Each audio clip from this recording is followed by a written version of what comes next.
L'abstention est la seule action civique et le seul contre-pouvoir dont nous disposons encore pour marginaliser une politique d'asservissement et qui a fait de nous des esclaves économiques.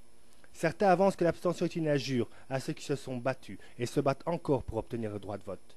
Pour ma part, je prétends qu'on ne peut s'abstenir que si le vote a été acquis préalablement. C'est pour cela que nous devons nous appliquer dans la vie politique, pour nous informer, nous former et dans l'avenir pouvoir nous défendre. Car jusqu'à preuve du contraire, c'est bien nous qui subissons cette démocratie, pendant que d'autres la vivent, en vivent. Quand la politique oscille entre démagogie et utopie, qui s'écroule devant les résultats de la réalité, le contre-pouvoir par son obligation de transparence a un rôle extrêmement important dans une société.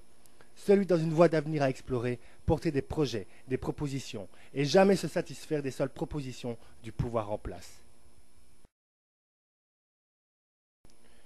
Le contre-pouvoir est une force qui s'organise face à une autorité établie, démocratique ou non. Ce rôle a pour effet de restreindre les dérives étatiques afin d'équilibrer l'exercice du pouvoir en place et de proposer une alternative aux décisions de cette autorité. Si en politique, où il y a pouvoir, il y a résistance, elle doit contrebalancer pour modérer l'influence des partis majoritaires, qui sous couvert de démocratie sont oppressifs envers des minorités politiques, puisqu'elles sont minoritaires. Pour réfléchir une politique et gagner par une conscience citoyenne un débat constructif, le contre-pouvoir doit être suffisamment fort pour que la démocratie puisse s'exprimer. Car le contre-pouvoir est dérangeant, il renvoie tout dirigeant sa propre responsabilité, ce qui l'oblige par cette contestation à un compromis.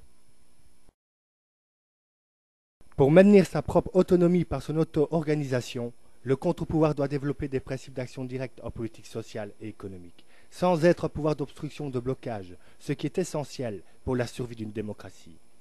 N'oublions pas, il y a démocratie quand les dirigeants se voient rappeler à tout moment leurs responsabilités devant le peuple, et sentent que le moindre manquement à l'intérêt général leur coûtera leur mandat et leur réputation.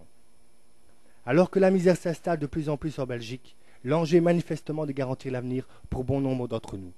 Ce droit au non-vote est devenu un appel de clarification en matière économique et sociale, un avertissement clair adressé aux partis de la majorité, pour devenir dans cette politique nouvelle le contre-pouvoir citoyen.